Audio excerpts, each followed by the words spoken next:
Imagine two buses. One arrives every 12 minutes, the other every 30 minutes. When is the next time they arrive together?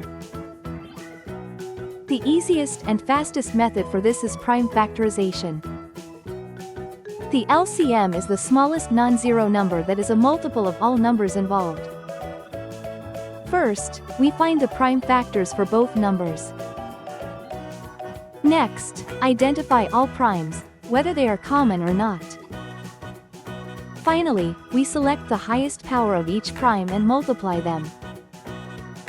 Let's find the LCM of 12 and 30.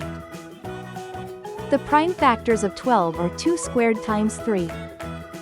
The prime factors of 30 are 2 times 3 times 5.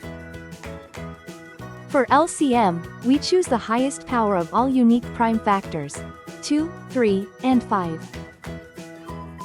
The highest power of 2 is 2 squared. The highest power of 3 is 3 power 1. The highest power of 5 is 5 power 1. Multiply these powers. 4 times 3 times 5 equals 60. Try finding the LCM of 15 and 20 using prime factorization. Pause and find the highest powers of all unique prime factors. The answer is 60. Let's quickly review the key facts about using prime factorization for LCM. First, find the complete prime factorization of each number.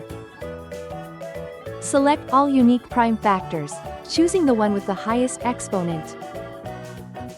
Multiply the selected highest powers to get the LCM.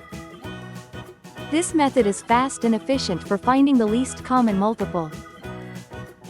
Tap subscribe, and see you next time.